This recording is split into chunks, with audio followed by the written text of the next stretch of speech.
Yeah, Solid Hill TDS, what's up? Yeah, come on. I.O.W. Sports Network, late night edition. Let's go. Come on. We about to raise the bar. Wild card mark. Everybody grab a seat, cause you know we about to spark. Late night sports talk. Modelo Le Cigar. Man, you don't wanna start.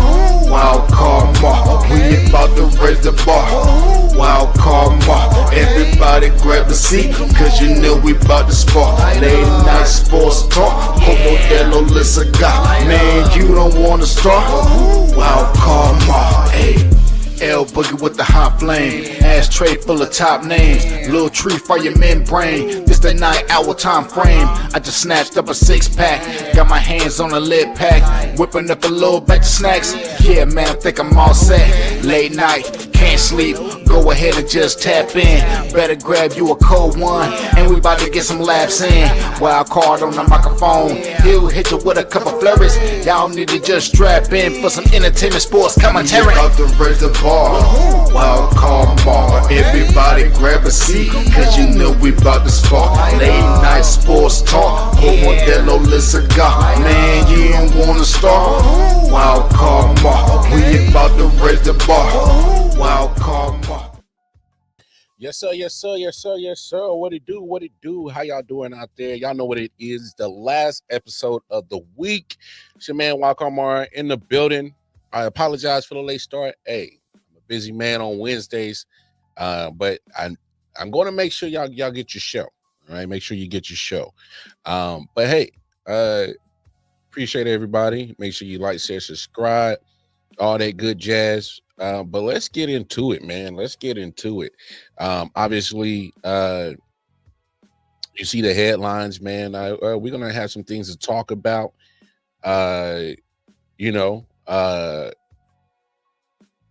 Obviously, the draft was tonight. I'm gonna be honest. Just an off sidebar kind of conversation, real quick. Is it me? But I don't know. I just kind of feel as if the ESPN is trying to make the NBA draft matter, and they're trying to make it as big as the NFL draft. I think they should stop their efforts because I don't think nobody really cares about the NBA draft.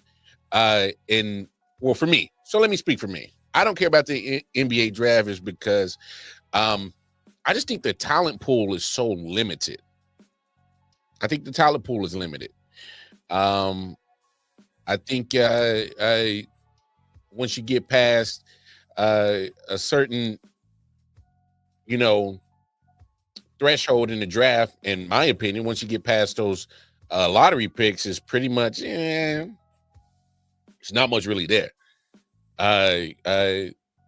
You're at this point where you hope that some of your draft picks make the team, stay on the team past at least a majority of the rookie deals if you're not in those lottery picks. Obviously I don't have the numbers in front of me that can back that up. So I'm just going based off of what I'm just observing. So none of these are facts. None of these are proven, y'all.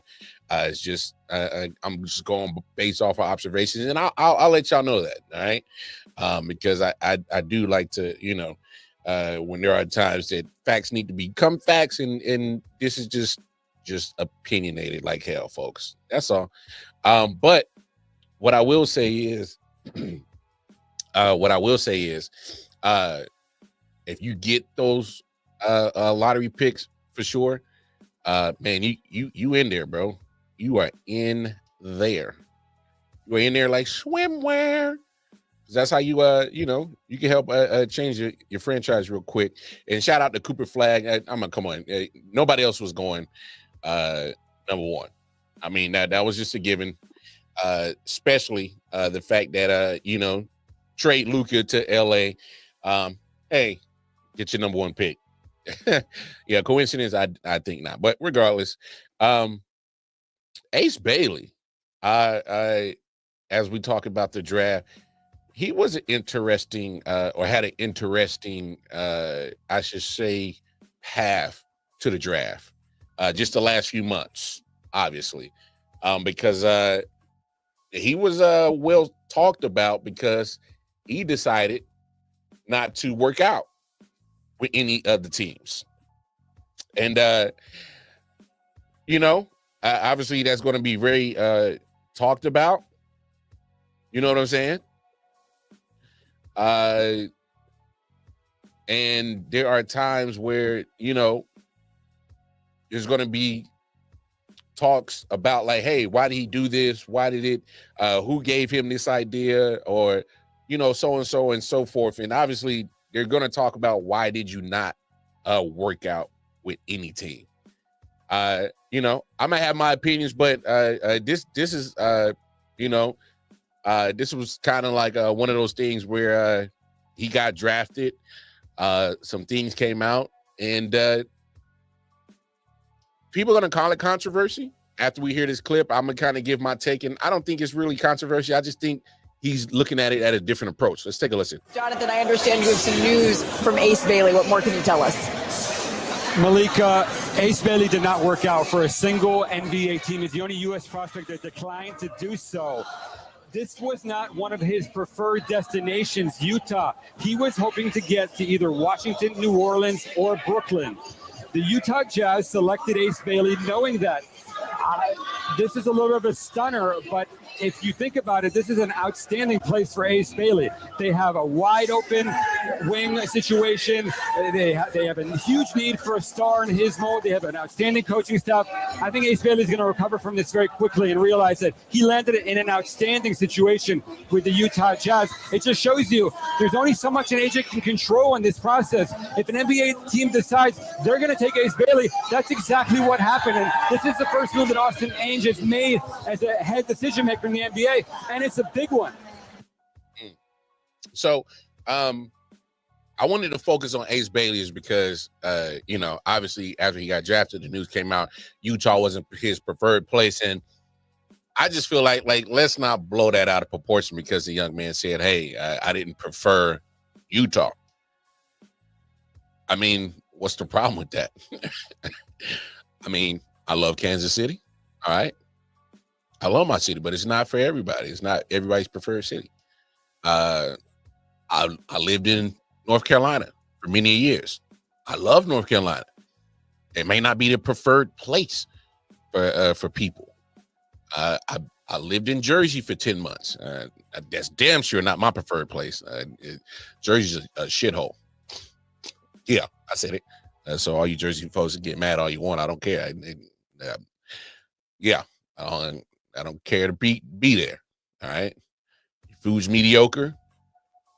Half the population is rude as fuck. Probably can't even fight. And yeah, I'm not a fan of Jersey. Just point blank period. All right. Not my preferred cup of tea. All right. I lived in Virginia Beach. It's not a bad little spot. Parts of it I don't prefer. It is what it is. So all these reports are, Ace Bailey didn't prefer to go to Utah.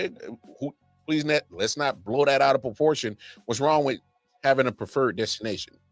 Is just preferring some things over the other. He didn't say he didn't want to go. He wasn't going to go. That's not what he said. He just preferred. He didn't want to be there, and I don't blame him. But at the end of the day,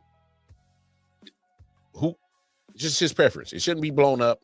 But I think with Ace Bailey, the bigger thing is they're going to well, why didn't you work out? And obviously, I haven't heard anything from Ace Bailey and his camp on why he didn't work out for any teams. But I'm going to try to take a stab at it. I'm going to try to look at the situation a lot different from most people, because a lot of people are going to, this is what a lot of people are going to say. Oh, you're taking bad advice. You shouldn't, shouldn't do this, shouldn't do that. Oh man, he still went top 5. He still was a lottery pick. All right. Did it really damage him? I don't think it did. He didn't fall out in the top 5. It didn't really kill his stock, did it? No. So all these people saying, oh, it was bad advice. It's going to backfire you. Blah, blah, blah, blah, this and that. It's going to hurt your draft stock. And it didn't. It didn't. But my biggest thing is I think that Ace is really looking at this a different way.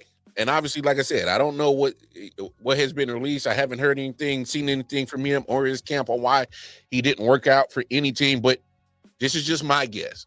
And like I said, I'm trying to look at this a lot different. If I'm Ace Bailey and I'm already a lottery pick, okay? I'm already a lottery pick. And I know that my stock is going to be where it's at, all right? Me personally, if I was Ace, why would I work out for a team when I know for sure I'm going to be a lottery pick? I get it. You want to see how I would look in your offense and this and that.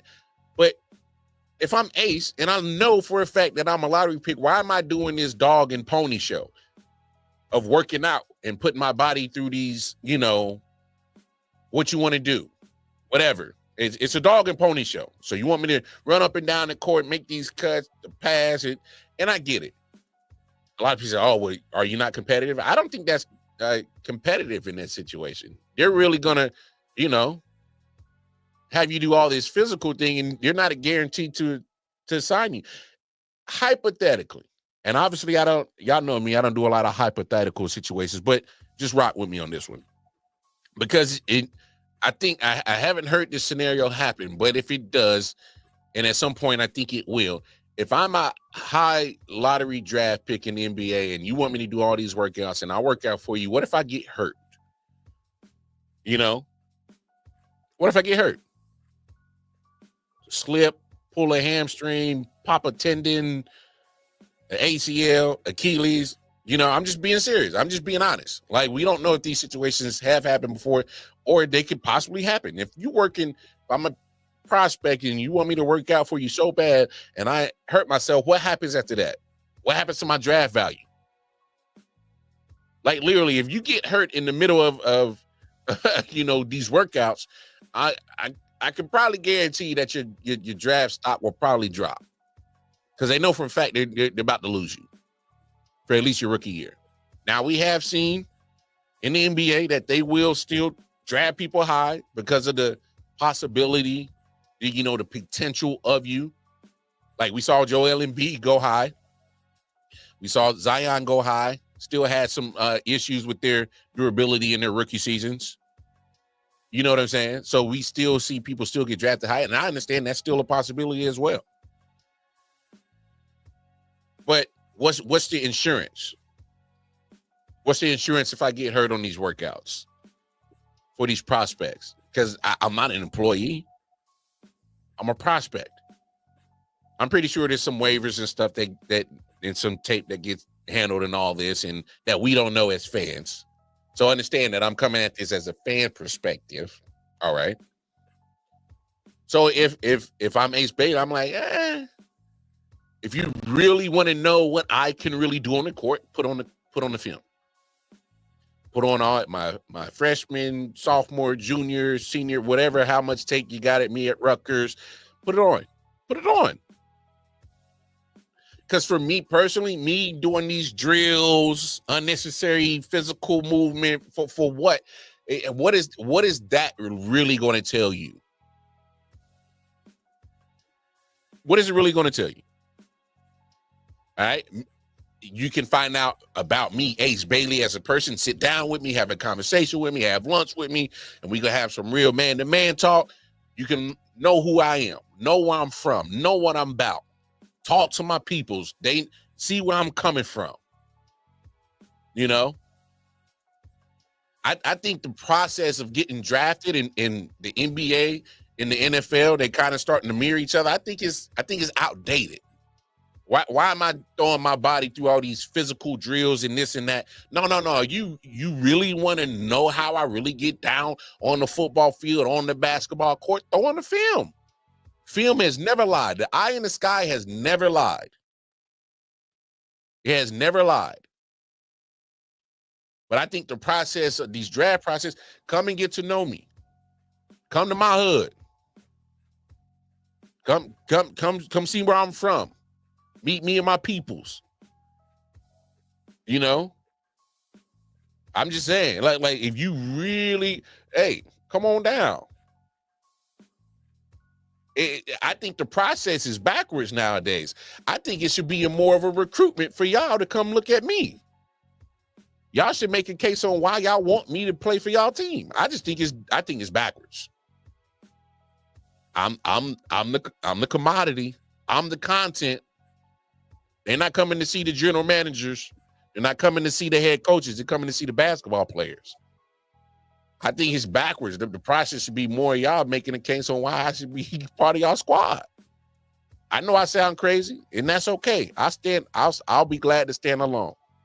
But if I'm Ace Bailey, I'm like, hey man, I know I'm secure in my talents. I'm secure in me. I don't need to do all this running through hoops and dog and pony show with these drills for no, man. And I don't blame them for not working out. I know a lot of people gonna look at it backwards, but I'm like, I don't think it's not a bad idea. I know it's gonna look different and sound different because a lot of people know they're not gonna do that. Ace Bailey did something that is totally different from the norm. He went outside the box. Still didn't hurt his draft stock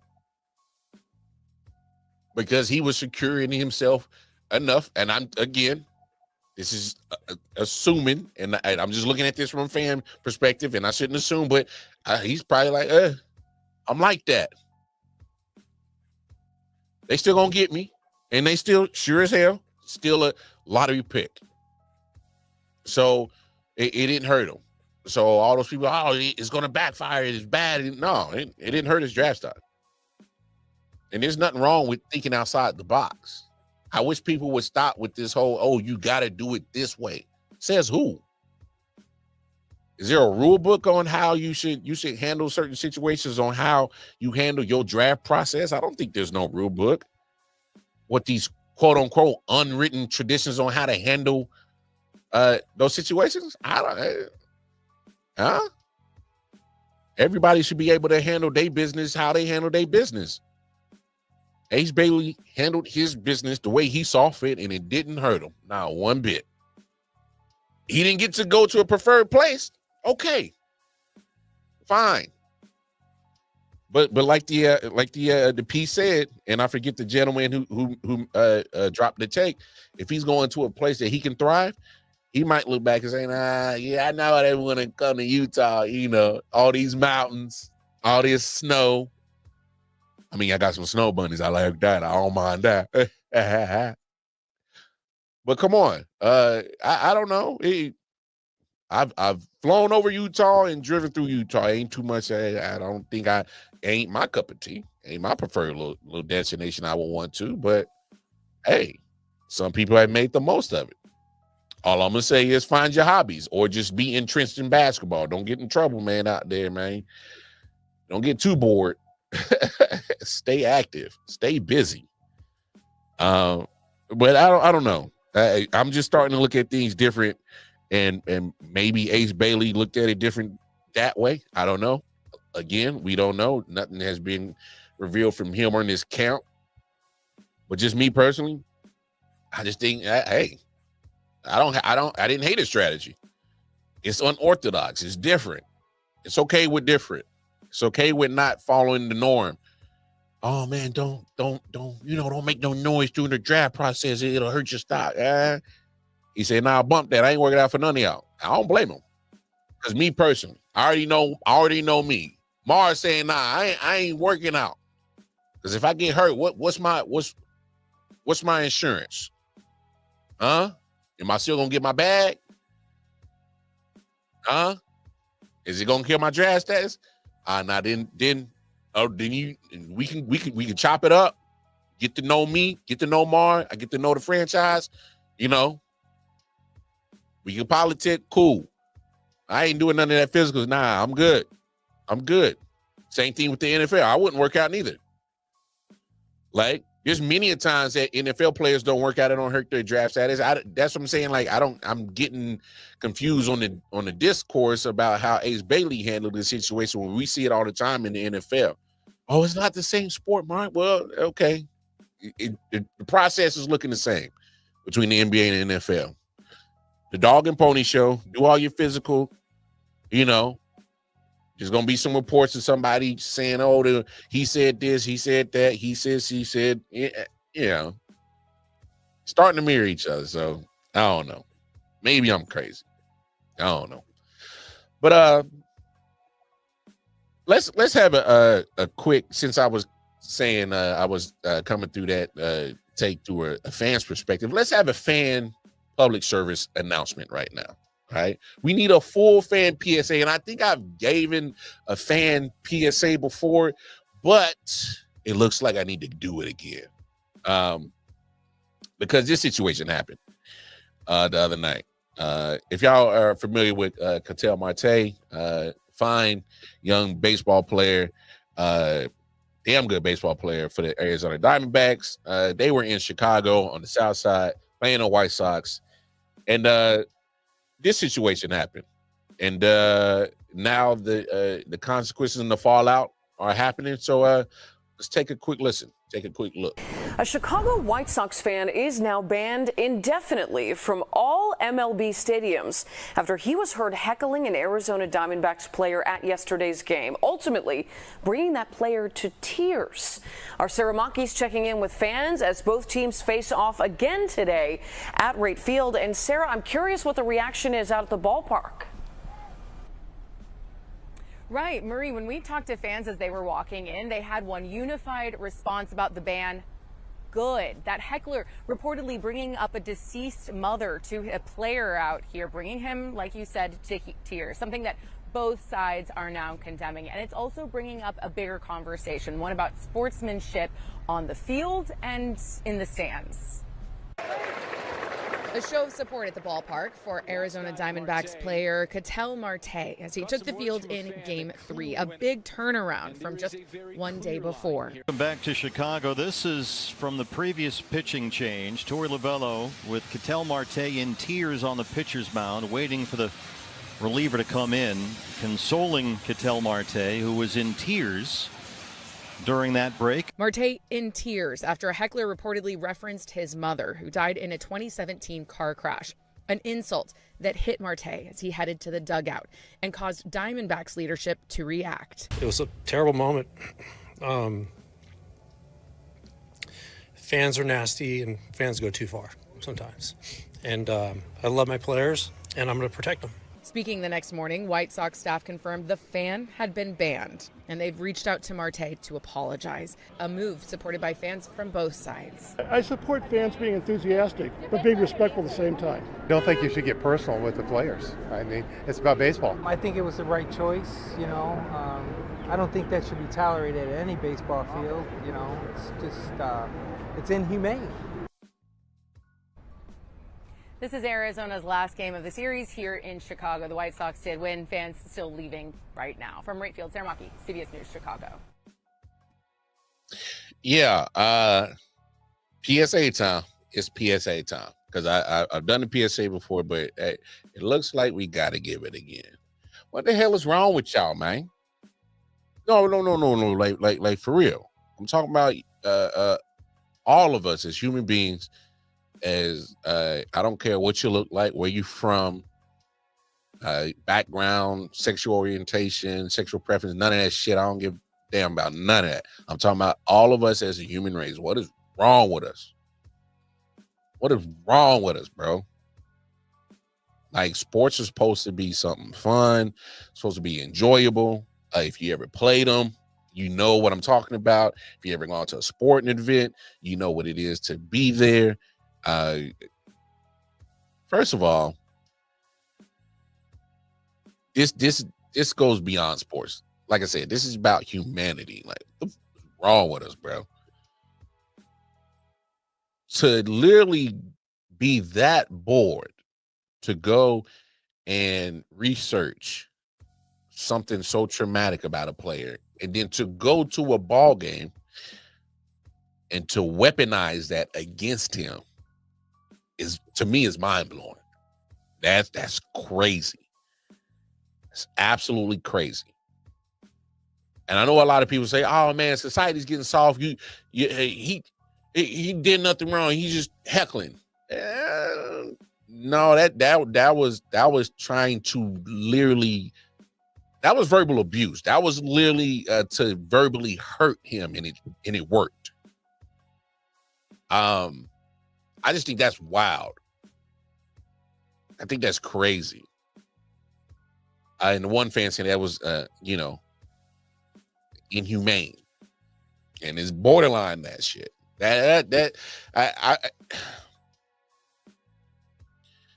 It's far too often we're starting to see this behavior on a regular basis. And I'm not going to sit here and act like I'm innocent. I've heckled players, but I haven't gone to that point of that line where I'm crossing personal lines. That was personal. That was vindictive. That was deliberately to hurt that man. All right. To literally go and Google about this man and his family history of something that he probably don't even want. We don't know that man, how he handled that situation. I know it was 2017 and it's 2025, but we can't sit here and put a timeline on people's grief and act like they're supposed to just heal over certain things. Fortunately for me, I haven't had to deal with the situation of bearing a parent. That's the fortunate part. The unfortunate part is at the point, there's going to be a point in time where I'm going to have to deal with it. Life, death, and taxes are guaranteed. So that's the unfortunate part. But that's why I'm saying this take like this, because I'm just confused on this 22-year-old man thinking that that was okay to do, that was the thing to do. I'm confused as why are we like this as human beings that we got to take this to the ballpark? Huh? That's your stage to go and disrespect that man like that? Just because you bought your ticket, that gives you the audacity to say whatever the hell you want to a player on the field? That's crazy. I'm telling you, this is how we're going to end this shit. All right? Anytime there's a player that is harassed by a fan, there needs to be a 5-minute penalty box. And I'm talking about a penalty box where they got something deep down in the basement of the stadium. 5-minute penalty box. You put that fan in there, and you put that athlete he was heckling. Put him in that box for 5 minutes. And let's see what the hell happened. Let's see if you had that same damn energy. I don't condone violence, but I understand in this situation. That's passing. That's literally habitually jumping over a line that you shouldn't cross. He was hurt. Now, and here's the thing, because we want to hold the players to a higher, level of decorum at these sporting events. Never go in the stands. Don't get involved with the fans. Okay, so we need to have the same decorum for the fans. Don't be saying this. Don't do that. All right? I just think it needs to be held at the same damn level of decorum on both sides of this coin. If you have the players held to a higher decorum, don't. They're just fans. All right, well, have that same with the fans in regards to how they're treating the players. Just because, look, and I get it. Without the fans, these players don't have these $1 million salaries. They don't have this. I understand that. They don't have the NFL. They don't have the MLB. They don't have the NBA. If we don't consume it, they don't have it. I get that. And I understand it. But it doesn't make you entitled to treat another human a certain type of way. It don't. It gives you no type of right to do that. You wouldn't say that if they was on the street, I bet you. Because we seen some of y'all fans get a little bit too chippy with your mouth, talking a little bit too reckless. Hey man, I'm telling you, penalty box, 5-minute penalty box. If they put these little keyboard warriors that get some little liquid courage and put them in a 5-minute penalty box with the athletes, in that shit real quick. Because I'm telling you, there's going to be a time, and we've seen it before. We've seen it before with these athletes in the streets. Somebody saying too much, done too much, gone a little bit too far. And some of these athletes will buck back. They ain't scared of y'all. These are pro athletes in the tip top of shape. They ain't caring you over here. You a SoundCloud rapper and none of that shit. You a Wall Street trade marketer. They don't give about none of that. You popping off and talking crazy and get reckless, man. Some of these dudes, and some of these dudes in these pro athletes, they are not from, you know, places that are just, you know, nah. They coming from some rough parts, some survival of the fittest type of parts in America. And they ain't gonna tolerate that. They ain't gonna tolerate that. It's about respecting the decorum, man. I think this is wild that this situation even happened. But now that I think about it, he was in Chicago. And this is a bigger problem for the White Sox because y'all got a history of fans being disrespectful. Story for y'all. I can't remember. It was early 2000s. Kansas City Royals was in Chicago playing the White Sox. They're in the same division, so they're there quite often. All right. It was a young man and his father were drunk as hell, literally climbed on the field and jumped on our first base coach. Literally, the whole team of the Royals had to literally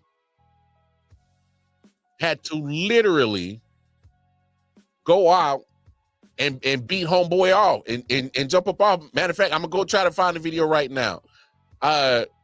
Like it's crazy. So now that I'm thinking about it, this is a White Sox problem. Like my thing is you got a history of this happening as your organization. Matter of fact, man, I love technology. Found the video. We're gonna get this cranking. We're gonna get this cranking. Because I like this is something that is now starting to become a problem for you, White Sox. Yeah. This ain't nothing new. This behavior ain't nothing new. All right. Yeah. See, this is why I love technology. Man. Yeah, this is what happened. Tucker at the plate. Tucker bunting, pops it up. Mike Porzio will make the diving catch. All of a sudden, the frightening scene at first base. The Royals bench charging the field. There is a pileup. A couple of guys come out of the stands. Two spectators jumped out of the stands, attacking first base coach Tom Gamboa. The spectators, a father and son, started to throw punches at Gamboa. The umpire, Matt Hallowell, and White Sox second baseman Willie Harris appear stunned and frozen.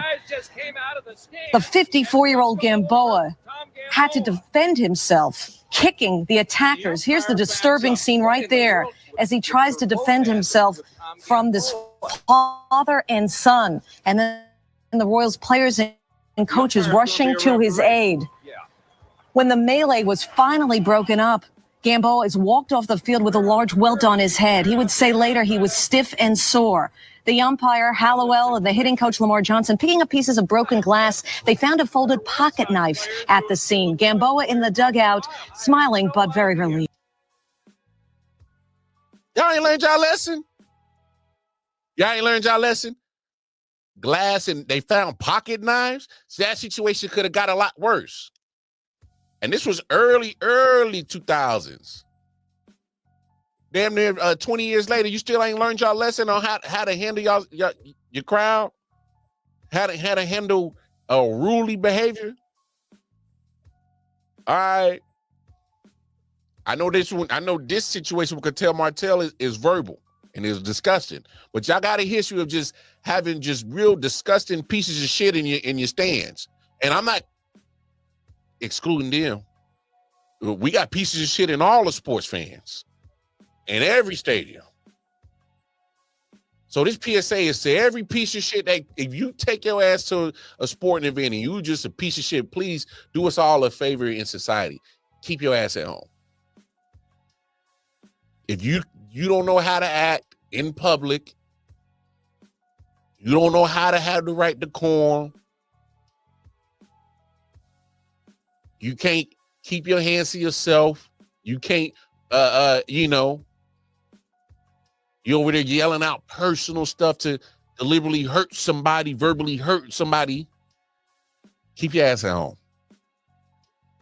Because me personally, I'm at that point in my life where I'm going to a sporting event for a real relaxing time, especially at a baseball game. I got the kids with me.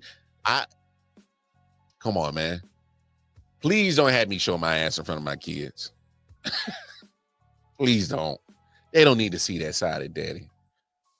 Because I'm crazy as hell, and they don't need to see that. They don't need to see the crazy side of daddy. But besides, take this for, not about me, but just in general, you're literally killing the atmosphere. And I'm pretty sure the fans around there would probably had to be like, yo, but that's also us. I'm not saying rat on folks. And obviously there's, things that are installed in every sporting event stadium. I've seen it. I've been to, just about every place. There's a hotline that say if you hear or see, you see something, say something, hear something, do something about it. Here's your little hotline. Tell us your section, and they'll bring security over. And I get that. If that's what you want to do, then by all means. Me personally, hey, man, can you relax? I got the fam over here, man. You about crossing the line, bro. You're doing too much. I just think it's okay for us as human beings to hold each other accountable. Say, hey, man, that's relax. Oh, don't talk to me, yelling on me. Hey, relax, man. I paid the same amount of money to be in a sporting event just like you. I want to enjoy it. Why don't you sit down and enjoy it? Because I know this shit ain't cheap. Enjoy the show. We're just there to spectate. All right? Yeah, some of y'all cats is taking this fanatic part of the fans, taking the definition a little bit too far. Taking it a little bit too far. And there's going to be a point in time where reality is really going to hit you, and they say, damn fan, damn athlete, I'm human, you cross the line, bow, it's your ass. It's going to happen. It's going to happen at some point in time. And I won't blame the athlete. Because we are all human. Come on now. Come on now. I think it's crazy. I think it's absolutely crazy. Woo. Can y'all do better, folks? I don't need y'all to do better. The world needs y'all to do better, because it's starting to reflect just the actual theme of just us as the world in general. Like, the hell is really, what's wrong with y'all? What's wrong with us? That we forget just the common decency on how to treat each other. It's crazy. Trying to tell you, man. Hey, y'all, it's gonna be a stadium one day. They gonna take my penalty box idea. They're gonna build a little box in the basement, and they gonna throw a little heckler in there.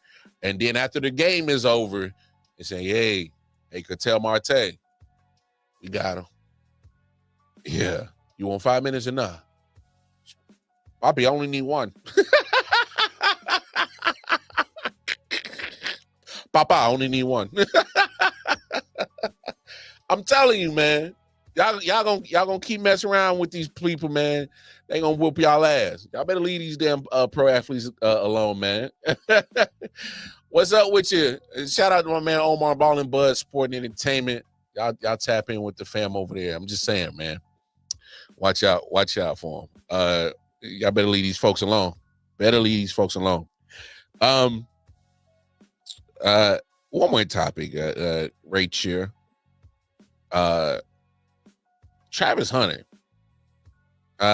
Obviously, the name should ring a bell. Great, wide receiver, cornerback, played for primetime Deion Sanders. And of course, two-way player. He's trying to do something that you haven't seen in the NFL, and that's be a two-way player, both offense and defense. Can it be done? He certainly thinks it can. I won't, say it can and can't. But we've seen, what he's done in the, D1 level, and I understand this is just the pros. But hey, if there's any one player that could possibly do it, this might be him. But I'm curious to see how the Jaguars are going to use Travis. So let's take a quick listen on how they plan to implement Travis Hunter. What is the expectation in league circles in terms of how the Jags will deploy Travis this season? Well, it's going to be one of the great questions of this offseason, seeing if the NFL has its own Shohei Ohtani and how it evolves and develops during the course of the season. And again, I go back to what they said right away when they were picking him. The idea then, and it's only really 2 months later, not even, was to onboard him and develop him as a wide receiver. That was the goal. I think you sprinkle in defensive back. They used him some at defensive back. I think that he has the stamina to play an awful lot, and they plan to play him an awful lot. But I think they picked him as a two-way threat, but I think they picked him to start him at wide receiver and then use him some at DB. I think that's the initial plan. Now, whether that's going to change in training camp, we'll see. But I think when you get somebody like that, and you trade up to get somebody like that, and you give up as much as you did to get somebody like that, you want to see as much of that guy as you can. And I think they're probably figuring out where they can use him, how quickly he can pick it up. Going out and playing wide receiver, that's something that he's going to have to learn. That's not a simple thing. I don't know how much time he actually spent learning, studying, developing his technique as a wide receiver at Colorado. I don't believe it was a lot. So there's a learning curve there that he has to go through to pick up that position. I think they're trying to allow him to do that to see how much of it he could pick up as quickly as he can, which would then influence the decision about how much he's going to play on that side of the ball. Well, I'll be honest. As much as I do believe that there is Travis Hunter, he's a freak of nature, freak athlete. His conditioning is crazy. He keeps his body in tip-top shape.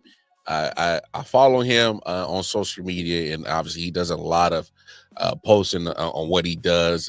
Look, the kid is a phenomenal athlete, all right? So that's what I'm saying. If there's any person that can do it, it would be him. Now, the longevity of that is there's going to be a point in time in his career, and not just, okay, here's a specific point in time that he's going to have to decide if he's going to be a cornerback or a wide receiver. After this rookie year is done, he needs to decide. And here's why I say that. Because there's a huge difference in the pay scale of a cornerback and a wide receiver. Okay. All right. So for instance, right now, top three corners that are paid. Okay, let's go top five. Let's go top five. All right. Denzel Ward, he's at number one. His contract value is $100.5 million. J.C. Horn, number two, at $100 million. Marshawn Latimer, 97.6. Marlon Humphrey, 97.5. Trayvon Diggs, 97. All right. Those are your top five. All right. Let's go to wide receiver. All right. Number 1, Jamar Chase, $161 million. Justin Jefferson, $140 million. CeeDee Lamb, $136. DK Metcalf, $132. Amon-Ra St. Brown, $120. So my point is, ladies and gentlemen, that's going to be the time that you will see Travis Hunter make a decision when he will be either a full-time cornerback or wide receiver. It'll be that point in time. So for the next 4 years, let's enjoy the Shohei Ohtani of the NFL. Let's see what he can do on the wide receiver side. See what he can do on the defensive back side. If I'm the Jaguars, go ahead. Play both ways. If I'm Travis Hunter, I would still go ahead and play both ways. Because to be honest, his contract that he just signed ain't a bad deal. So it's a 4-year deal, $46.65 million fully guaranteed. All right. He gets $30.57 million signing bonus paid up front. So now he has $30.5 million sitting in his bank account right now, signing bonus. All right. So majority of that contract in your rookie year is already up front, already paid. All right. And is the first non-quarterback not drafted first overall to get his signing bonus entirely up front. All right. So look, nice little deal. Obviously, the Jaguars feel some type of way about him. They traded up to go get him. So let's enjoy these next 4 years of two-way ball from Travis Hunter. Because I just looked at those numbers, and guess what? Those numbers are going to skyrocket for the wide receivers. Are they going to be cornerbacks that's going to, eventually eclipse that 120 marker at some point in time? Probably in the next 5 years, probably around that time where it's time for Travis to hit that extension. But guess what?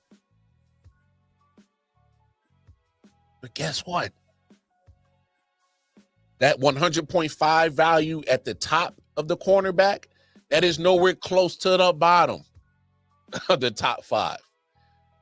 All right? Literally, I'm looking at the cornerback, the highest Denzel Ward, his highest value is $100.5 million. All right? He would literally be, value-wise of the contract, he would be the 9th paid wide receiver, value-wise of contract. For me, it makes total sense for Travis Hunter to say, hey, in 4 years, I'm just going to light it up on both sides of the football field. But when it comes to that contract, and when it comes to that extension, I need to be labeled a wide receiver. And it would be smart for him to do that. It would be totally smart for him to label himself as a wide receiver. The money's there.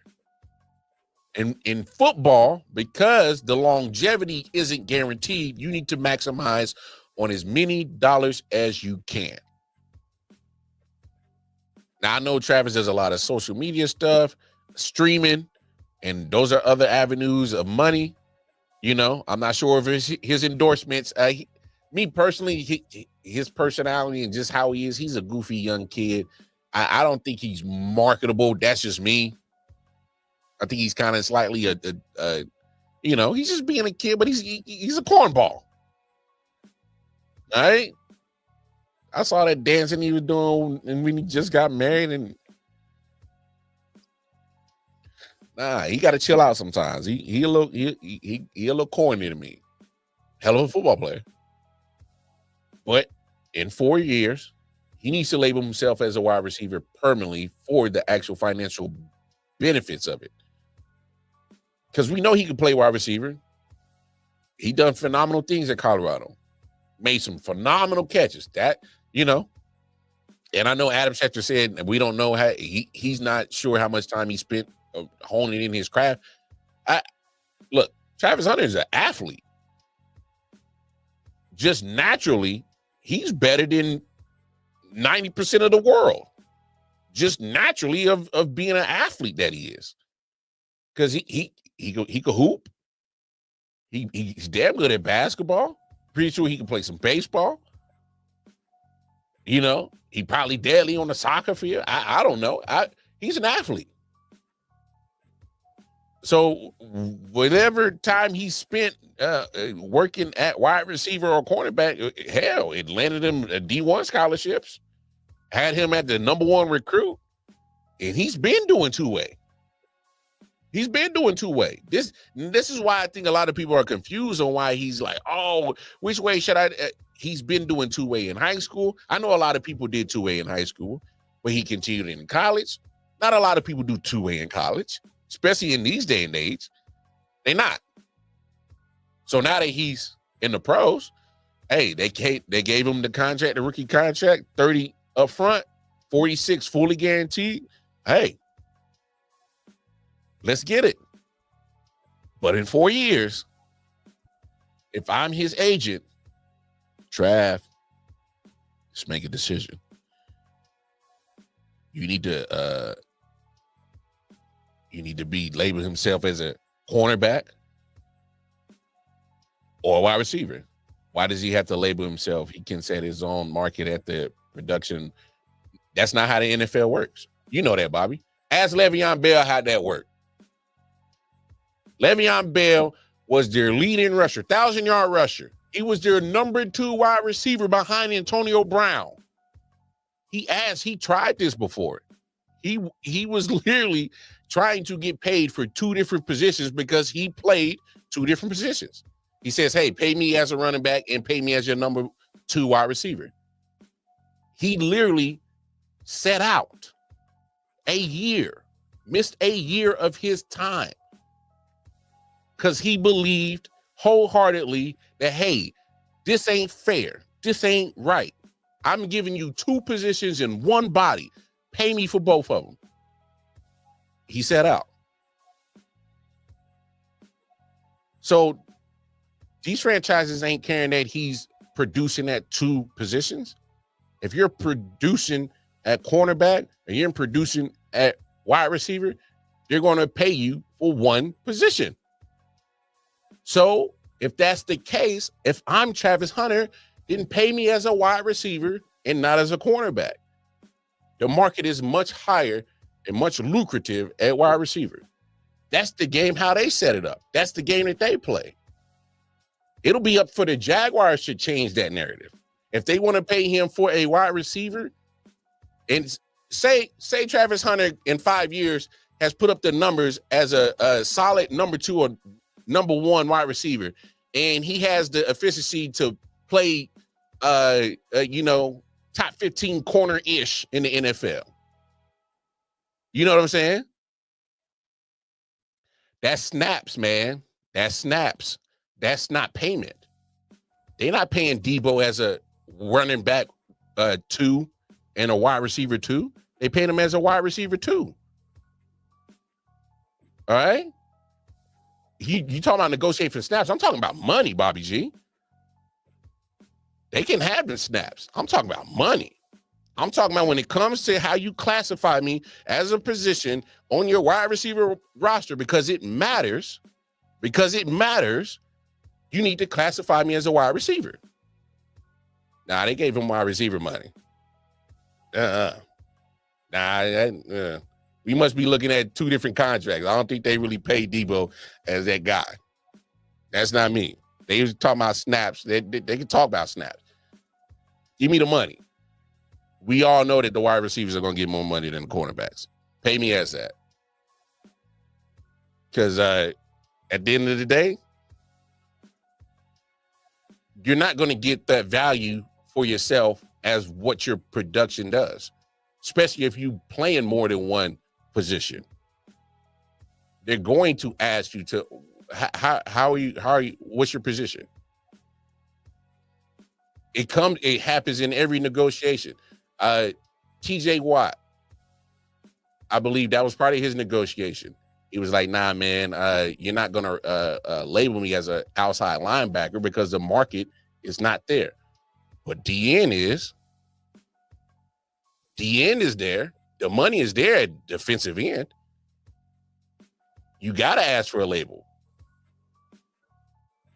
You're asking for a label, and you should as a player, especially if you're playing more than multiple positions. I can't sit there and take the lesser of the two. Not in this sport. This sport is brutal. This sport is nasty. Get your money. Get paid. Get it. So that's, if I was Travis, if I was his agent, yeah, bro. In 5 years, 4 years, yeah. Show him what you can do on both sides of the football field for these 4 years. Let's spike that value up. Yeah, but go ahead, get that wide receiver money, pimp. Go get it. Go get it. I hope Travis does well, though. We'll see how he does.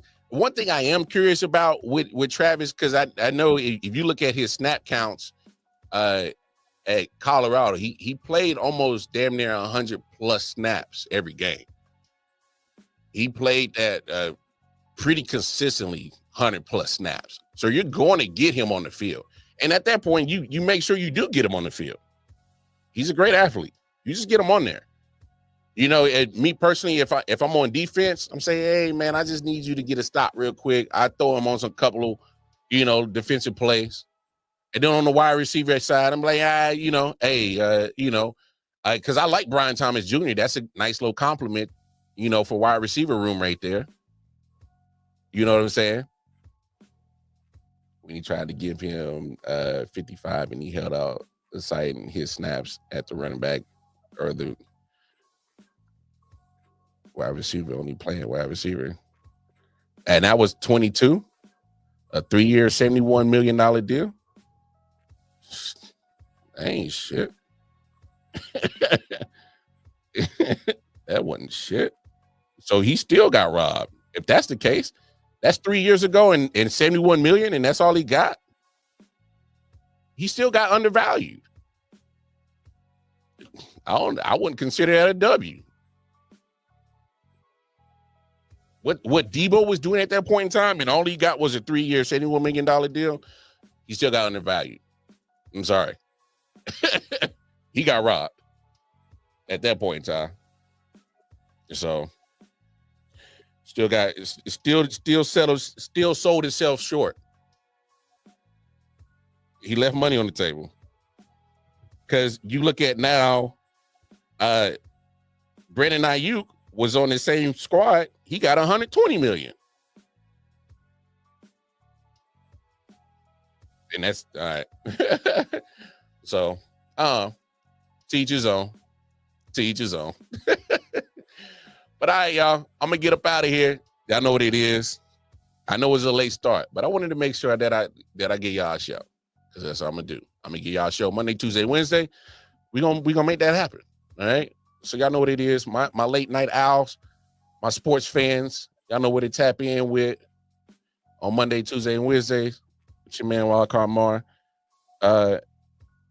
As I sign off, man, y'all heard the PSA, man. The public service announcement as for us as fans. Let's do better. Can we treat each other with a little bit more dignity and respect? Not just us amongst each other as fans, but to the athletes. All right. You're there to entertain us. They put their bodies on the line for us, for entertainment purpose. I know there's their job, but their job is to, play their sport and entertain. Let's let them entertain and let them play their sport. And let us, as fans, be ooh and ahhing about it and just chill. We ain't got to do all this extra shit, bro. This is crazy. All right. But that goes beyond sports. Let's treat each other with more dignity and respect. Can we? Can we do that? All right. It's getting crazy out here in these streets. All right. It's a little bit too much going on in the world. All right. We got to start looking out after each other. So that's it. All right. Let me get off my soapbox. I know. But hey, it's my podcast. I do what the hell I want. Hey, man, it's been real. Take care of yourselves. Take care of each other. Shout out to my man Omar, Ball and Buzz Sports Entertainment. Y'all make sure y'all like, share, subscribe. Audible Podcast, my man Bobby G, he's in the comments. Y'all tap in with us Thursday and Friday nights. All right. I'm out of here. Take care of yourselves. Take care of each other. Peace. Yeah. Silent Hill TD, yes, what's up? Yeah, come on. I.O.W. Sports Network, late night edition. Let's go. Come on. We about to raise the bar. Wild card mark. Everybody grab a seat, cause you know we about to spark. Late night sports talk. Modelo, cigar. Man, you don't wanna start. Wild card mark. We